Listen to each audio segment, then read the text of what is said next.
Salut, aujourd'hui le dentiste des brocantes a fait un marathon, j'en ai fait 3 en tout. Et donc évidemment plus vous augmentez les brocantes, le nombre de brocantes que vous allez faire, plus vous êtes susceptible de trouver des objets. Aujourd'hui, comme lors de la première vidéo, on s'arrête sur les objets qui peuvent avoir une utilité dans le cadre de votre préparation. Et je vous donne certaines techniques de négociation que j'utilise fréquemment. Objet, le Krama, c'est la même chose que je vous ai montré lors de la première vidéo, donc pour ceux qui ne le savent pas, sauf qu'ici c'est des dimensions et une résistance qui est évidemment beaucoup plus importante. Il m'a intéressé. Méthode de négociation, ne jamais demander le prix ou négocier le prix d'un objet en l'ayant dans les mains. Je l'ai examiné, je l'ai vu de loin, j'ai regardé, et ok, il est en bon état, et ouais, il y aura peut-être un peu de travail là, je le mettrai simplement dans un bain d'électrolyse et ça va fonctionner. Puis je le dépose, je prends la distance, je demande le prix. Il m'a donné 6 euros, je l'aurais eu en main, il y aurait une partie de non-verbal qui aurait dit, lui, il veut vraiment prendre cet objet. Donc il m'aurait peut-être donné 8 euros. Pour ce monsieur-là, j'ai dit, écoutez, moi, mon prix, je le prends pas en dessous de 4 euros. Il m'a dit, allez, on coupe la poire en deux, 5 euros. Puis j'ai fait, non, désolé, je le prends pas en dessous de 4 euros. Et puis je suis parti, j'ai fait 3 pas. Donc voilà, c'est pas genre, je fais semblant de partir. Non, je suis parti. Et le gars, il a fait, attendez, si vous avez la monnaie juste, c'est bon, je vous le mets à 4. Je l'ai eu à 4. Objet artisanal, shop en grès, etc. C'est pas inofficiel, d'ailleurs on voit le nom à mon avis, Ludivine, quelque chose comme ça, qui a fait cette shop. Elle est bien faite, elle me plaît, j'aime beaucoup boire des bières dans des shops en grès. Technique de négociation, ce genre de choses, ça devient vite des objets de collection, même quand c'est de l'artisanal. Ne passez certainement pas pour un collectionneur. Si vous passez pour un collectionneur, vous aurez un prix de collectionneur. Et donc, la première étape que j'ai fait, c'était voir, ok, de fait, c'est pas une vraie.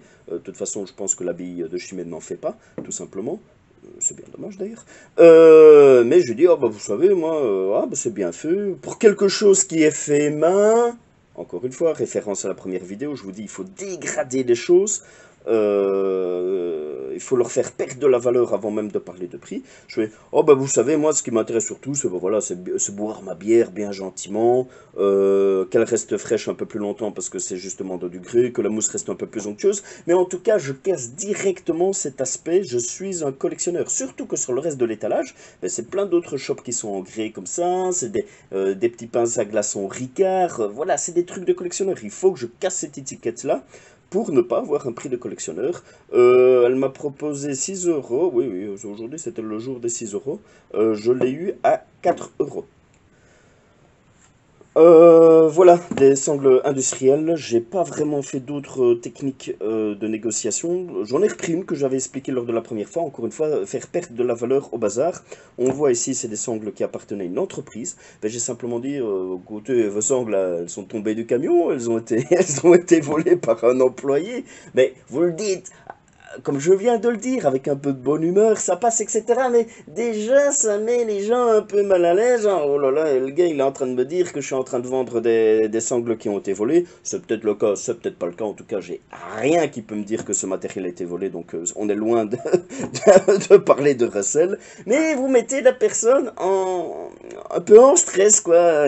Et puis, finalement, elle m'a proposé, que je ne dise pas de bêtises, 12 euros pièce. Je les ai eu 6 euros pièce. Ici, voilà, petit fouet mécanique, c'était dans un bac à 1 euro strict. J'ai pas négocié le prix, l'ergonomie me plaisait, il est en très bon état. Il m'en manquait un, j'ai bien le fouet manuel, mais bon, celui-là permet de battre beaucoup plus rapidement. Dans une autre vidéo, je vous dirai comment on va essayer d'aborder un peu quand le prix semble ferme et définitif. Il y a moyen quand même de trouver des solutions pour négocier le prix. Mais là, j'ai pas discuté, je vais être honnête avec vous. Je l'ai eu en euros, c'était un euro demandé. Je vous l'ai dit lors de la première vidéo, discuter avec les personnes. Et là, je vois quelqu'un qui a pas mal de vieux outils, mais pas trop vieux non plus. Et notamment ce lot de mèches. Vous voyez, c'est des belles mèches quand même de belles dimensions. On n'en trouve pas souvent comme ça. Et moi, ça manque. On discute. Bonjour. Ah, tiens, Vous avez fini une rénovation pour avoir autant de choses à mettre sur votre étalage? Ah ben non, en fait, c'est papy qui avait un atelier, il est décédé, j'ai pris les outils qui m'intéressaient, maintenant je me débarrasse du reste. Oh là là, le garçon, tu ne sais même pas que tu viens de tomber dans le piège du dentiste. Je sais clairement que tu es quelqu'un qui n'est pas un habitué des brocantes et qui veut se débarrasser de ça. Ça tombe bien, moi, je suis amateur de ton bazar. Et donc, je regarde un peu le lot. Et je vois clairement qu'il y a des choses qui m'intéressent. En fait, sur les 18 mèches, il y en a 16 qui m'intéressent. Celle-là, par exemple, les fer à béton, ça ne m'intéressait pas du tout. Mais il y a 16 mèches qui m'intéressent. Avant de lui demander un prix total, je lui demande un prix à la pièce. Je prends une des mèches, je lui fais, monsieur, vous mettez combien pour cette mèche?